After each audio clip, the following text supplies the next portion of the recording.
Bismillahirrahmanirrahim. Assalamualaikum warahmatullahi wabarakatuh. Apa kabar teman-teman yang soleh dan soleha? Pak Indra senantiasa mendoakan agar teman-teman yang soleh dan soleha selalu dalam keadaan baik, selalu dalam keadaan sehat, selalu dalam keadaan bertakwa. Semoga Allah Subhanahu wa Ta'ala senantiasa memberikan kesehatan kepada kita semuanya. Amin ya Rabbal Alamin. Teman-teman yang soleh dan soleha, berjumpa kembali dalam pembelajaran pendidikan agama Islam.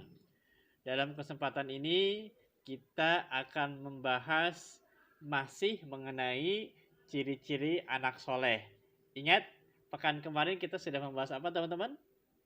Betul sekali, bahas mengenai jujur dan amanah. Nah, hari ini kita akan membahas sifat yang kedua, ciri daripada anak soleh, yaitu patuh dan taat kepada orang tua dan guru. Nah, teman-teman yang soleh dan soleha, marilah kita buka pembelajaran pendidikan agama Islam pada hari ini dengan sama-sama mengucapkan lafaz basmalah. Bismillahirrahmanirrahim. Teman-teman yang soleh dan soleha, kita hari ini akan membahas mengenai hormat dan patuh kepada orang tua. Kita pahami bahwa orang tua adalah yang melahirkan kita, yang mendidik kita, yang memberikan makan kepada kita. Dan guru adalah orang yang kemudian mendidik kita. Nah, karenanya teman-teman yang soleh dan soleha, dalam hal ini Pak Indra sudah menyiapkan video mengenai materi taat dan patuh kepada orang tua.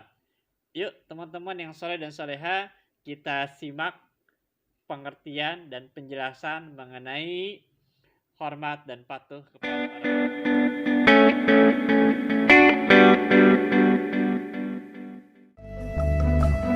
Orang tua adalah sosok yang sangat-sangat berperan sekali dalam kehidupan kita.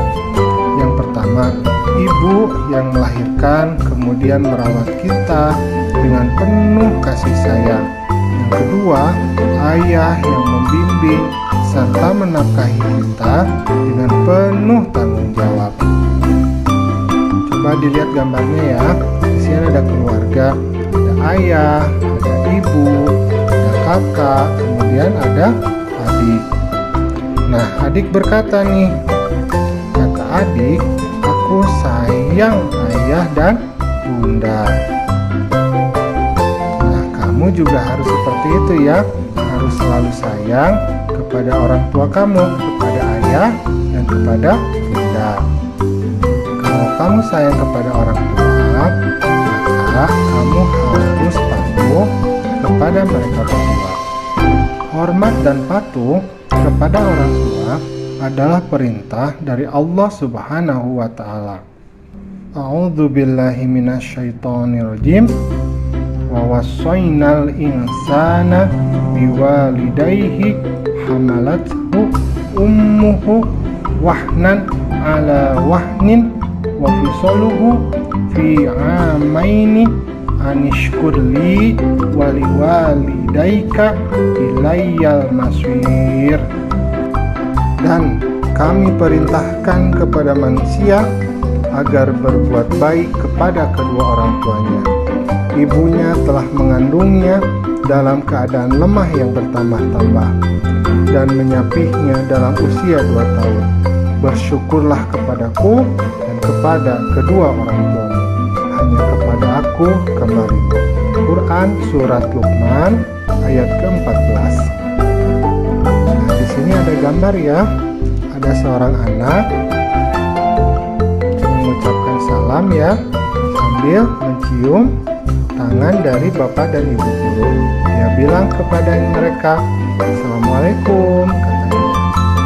Ini adalah bentuk hormat dan patuh kepada ibu dan bapak guru, karena kita juga harus patuh dan menghormati kepada ibu dan bapak guru kita di sekolah. Karena lewat ibu dan bapak gurulah kita menjadi anak yang soleh dan cerdas. Mereka membimbing kita, mereka mengajarkan kita, mereka mendidik kita agar kita kelak menjadi anak yang sukses. Nah, sekarang kita akan membuat contoh beberapa sikap dari anak yang menghormati dan patuh kepada orang tua dan gurunya. Yang pertama adalah patuh dan taat bila dinasehati. Yang kedua, rajin sholat dan belajar untuk memenuhi harapan mereka. Yang ketiga, sanggup membantu di rumah sesuai dengan kemampuan. Yang keempat, selalu ingat untuk mendoakan mereka demi kebaikan. Nah, coba dilihat, ini ada anak yang sedang mendoakan kedua orang tuanya. Coba tahu nggak doa untuk kedua orang tua? Sama-sama ya, kita berdoanya ya. Bismillahirrahmanirrahim. Allahumma gfirli wali walidayya warhamhuma kama rabbayani shaghira. Ya Allah, ampunilah aku dan kedua orang tuaku, sayangilah mereka sebagaimana mereka menyayangiku di waktu kecil. Nah, ketika kita belajar di sekolah ataupun bertemu dengan guru di jalan, yang pertama kita harus mengucapkan salam. Misalkan Assalamualaikum Bapak, Assalamualaikum Ibu. Itu bagus ya. Yang kedua, bersalaman, kemudian mencium tangannya. Nah, yang ketiga, selalu memperlihatkan wajah berseri-seri, wajah yang tersenyum. Tabassamuka fi wajhi akhika shadaqatun. Senyum kamu kepada saudaramu itu adalah sedekah. Jadi orang Islam itu harus selalu tersenyum.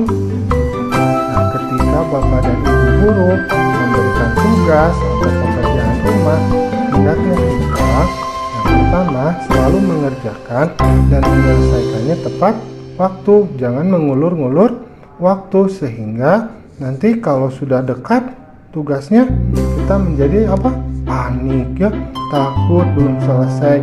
Itu bukan sikap amanah ya. Yang kedua, tidak bermalas-malasan dan banyak mengeluh, tapi kita harus selalu semangat dan rajin. Alhamdulillah, pembelajaran kita hari ini sudah selesai.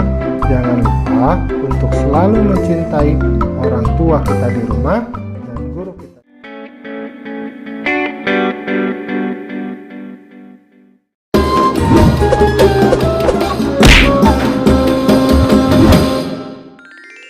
Kisah Uwais Al-Qarni, pemuda yang terkenal di langit. Kisah ini bercerita tentang seorang pemuda bernama Uwais Al-Qarni yang hidup pada zaman Nabi Muhammad SAW. Nama Al-Qarni yang disematkan padanya memiliki arti yang dalam bahasa Arab, penghuni langit. Melalui kisah ini kita akan mengetahui siapakah sosok Uwais yang namanya sangat terkenal sampai ke langit. Ternyata hal ini terjadi karena ketaatan Uwais kepada ibunya. Uwais adalah seorang pemuda yang berasal dari negeri Yaman. Sejak lahir, ia memiliki penyakit sopak, timbul bercak-bercak putih di seluruh badan. Uwais adalah pemuda yang soleh dan giat bekerja. Sehari-hari ia mengembala domba milik para tetangga untuk memenuhi kebutuhan hidup. Uwais tinggal berdua dengan ibunya yang lumpuh dan buta. Walaupun hidup miskin, Uwais selalu bersyukur dan sangat menyayangi ibunya. Ia selalu berusaha memenuhi segala permintaan sang ibu. Uwais anakku, kemarilah sebentar nak. Baik ibu, apakah ada yang engkau butuhkan? Anakku sayang, mungkin hidup ibu sudah tak akan lama lagi. Ada satu keinginan ibu yang ingin sekali terwujud. Jangan berkata seperti itu ibu. Katakan padaku, apa permintaan ibu itu? Sebelum saat itu tiba, ibu ingin melaksanakan haji. Mendengar perkataan ibunya, Uwais hanya termenung sambil berpikir. Aku sangat ingin mewujudkan permintaan ibu. Mohon ibu bersabar sampai saat itu tiba. Aku akan mencari cara agar kita bisa pergi ke Mekah untuk melaksanakan ibadah haji. Terima kasih, Nak. Ibu Uwais sangat bahagia dan memeluk Uwais sampai menangis. Ya Allah, bagaimana cara hamba membawa ibu hamba yang lumpuh dan buta untuk pergi ke Mekah? Sedangkan jarak dari Yaman ke Mekah sangat jauh, melewati padang pasir yang tandus. Biasanya orang-orang pergi ke sana menggunakan unta. Seekor domba pun aku tidak punya, apalagi unta. Uwais terus berpikir dan akhirnya menemukan suatu ide. Keesokan harinya, Uwais menemui pemilik domba dan membeli 1 ekor domba untuk dipelihara. Namun uangnya hanya cukup untuk membeli 1 ekor anak domba yang kecil. Setiap hari Uwais menggendong anak domba itu naik turun bukit. Orang-orang yang lewat tertawa melihat tingkah Uwais. Hei, coba lihat Uwais itu. Apa yang dilakukannya dengan anak domba itu? Dasar orang aneh. Uwais gila. Uwais sudah gila. Uwais tidak mendengarkan cemoohan dari orang-orang. Saat ini yang ada di pikirannya adalah ibunya. 8 tahun berlalu dan tibalah pada musim haji. Anak domba Uwais semakin bertambah besar. Beratnya mencapai 100 kg. Begitu pula dengan Uwais. Badannya semakin kekar dan bertenaga. Berkat latihan setiap hari, beban berat yang dipikulnya tidak terasa lagi. Sekarang semua orang tahu bahwa apa yang dilakukan Uwais adalah bentuk pengorbanannya kepada sang ibu. Uwais menggendong ibunya sambil berjalan kaki dari Yaman menuju Mekah. Subhanallah, alangkah besar cinta Uwais kepada ibunya itu. Sesampai di Mekah, Uwais tetap menggendong ibunya untuk bertawaf di Ka'bah. Di hadapan Ka'bah, ibu dan anak itu berdoa. Ya Allah, ampunilah semua dosa ibuku. Bagaimana dengan dosamu, anakku? Dengan terampuninya dosa ibu, maka ibu akan masuk surga. Cukuplah ridho ibu yang mengantarkanku ke surga. Allah Subhanahu wa Ta'ala mendengar percakapan ibu dan anak laki-lakinya. Seketika itu penyakit sopak yang dideritanya sembuh. Hanya tertinggal 1 bulatan putih di telapak tangannya. Terima kasih ya Allah. Sekembalinya dari Mekah, Uwais meminta izin kepada ibunya untuk pergi ke Madinah. Uwais ingin sekali bertemu dengan Nabi Muhammad SAW. Dengan berat hati, ibunya mengizinkan Uwais berangkat. Setelah urusanmu selesai, cepat pulang ya, Nak. Sesampainya di Madinah, Uwais segera mencari rumah Nabi Muhammad SAW. Setelah menemukan, ia mengetuk pintu dan mengucapkan salam. Keluarlah istri Nabi, Aisyah radhiyallahu anha, seraya membalas salamnya. Apakah saya bisa bertemu dengan Rasulullah SAW? Maaf sekali, Nabi sedang tidak berada di rumah. Beliau sedang berperang dan tidak tahu pasti kapan kembali. Mungkin sebulan atau beberapa bulan lagi. Uwais dihadapkan pada 2 pilihan, menunggu kedatangan Nabi atau segera pulang ke Yaman. Bayangan sang ibu yang tua muncul di benaknya. Baiklah kalau begitu, saya pamit. Ada seorang ibu yang tidak bisa saya tinggal lama-lama di rumah.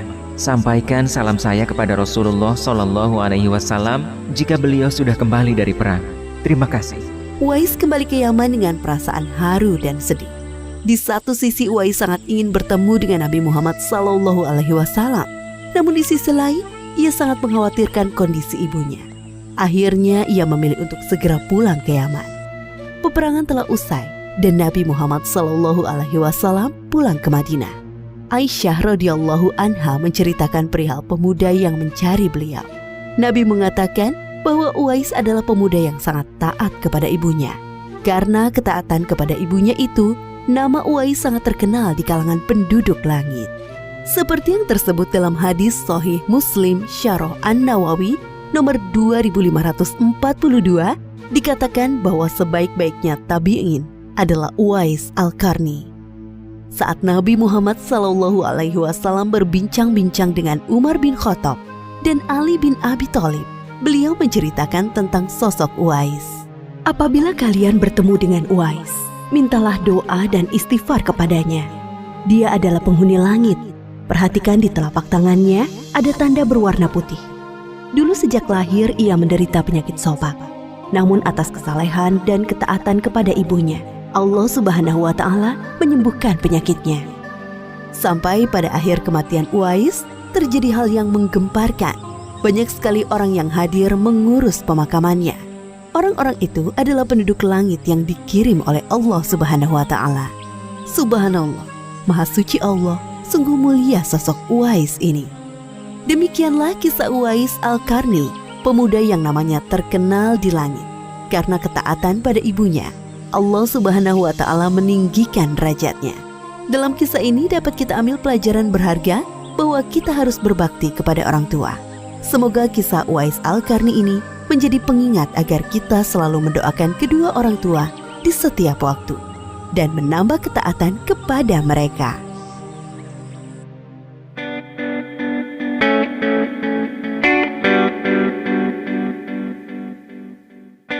Alhamdulillah teman-teman yang soleh dan soleha, kita sama-sama sudah menyimak materi mengenai hormat dan patuh kepada orang tua dan juga guru. Dan tadi sama-sama juga kita sudah menyimak video mengenai seorang sahabat bernama Uwais Al-Qarni yang memiliki rasa dan sangat cinta kepada bundanya.